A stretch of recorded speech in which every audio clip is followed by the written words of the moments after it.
Hello, welcome to my channel. Here I post informational videos about Canada, so make sure to subscribe my channel.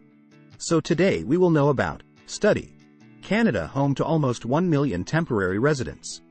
On June 20th, Statistic Canada released a study titled Non-Permanent Residents in Canada, a portrait of a growing population from the 2021 census. The study looks at characteristics of non-permanent residents by their reason for temporary residence in Canada, based on results from the 2021 Census of Population. According to the study, non-permanent residents are becoming a growing share of Canada's population. Non-permanent residents include temporary foreign workers, international students and asylum seekers, who all have the right to live in Canada temporarily.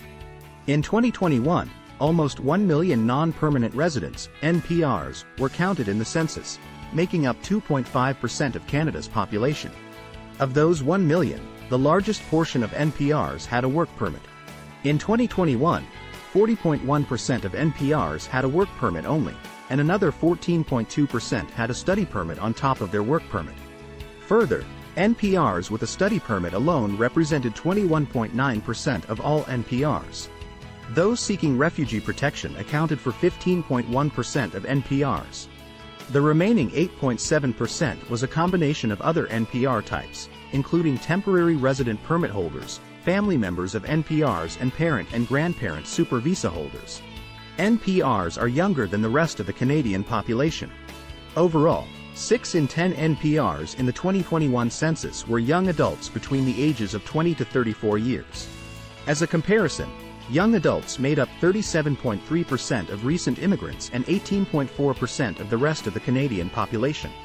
The young age of NPRs is likely due to the fact that most NPRs are work permit and study permit holders, which are individuals most often aged between 20 and 34 years old. India and China are the top birthplaces for NPRs.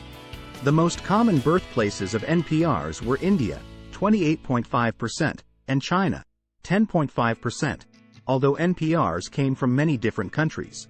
India and China were the top places of birth across most provinces except for Quebec, where France was the most common place of birth for NPRs, 20.4%. For asylum seekers, Nigeria was the most common place of birth, 10.7%, followed by India, 8.3%, and Mexico, 8.1%. This varied quite a bit from province to province. In Ontario, Nigeria, 15.4%, was the top place of birth, while in Quebec it was Haiti, 17.6%, and in British Columbia it was Iran, 29.8%. Most non-permanent residents know an official language.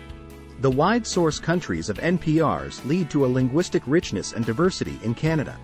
However, the vast majority, 95.3%, of NPRs had knowledge of an official language.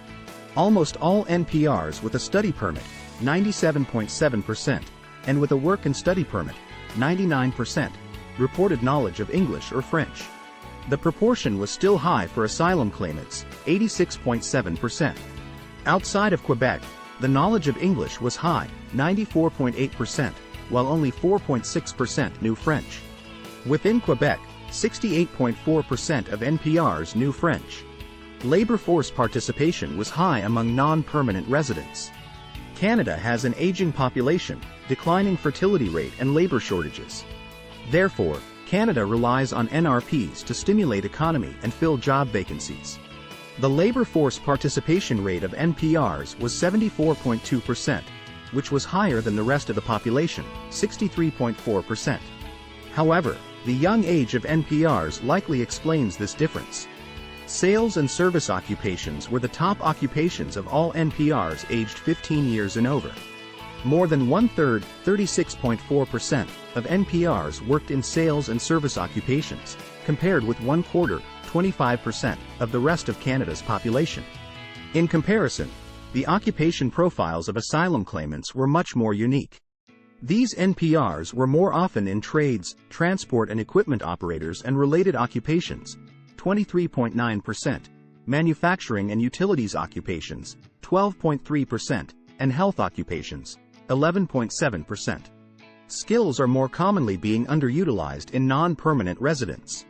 NPRs had higher educational attainment on average compared to the rest of the population but were more often in occupations that did not require formal education, 23.7%, than the rest of the population, 15.7%. In 2021, 32.4% of NPRs with a bachelor degree or higher were overqualified for the position they were currently in, while this was the case for only 26.2% of recent immigrants and 15.9% for the rest of the Canadian population. Further, whether the bachelor's degree or higher degree was obtained in Canada or abroad made little difference in the overqualification of NPRs. The rates of overqualification were quite similar, with foreign credentials at 34% and domestic credentials at 28.1%.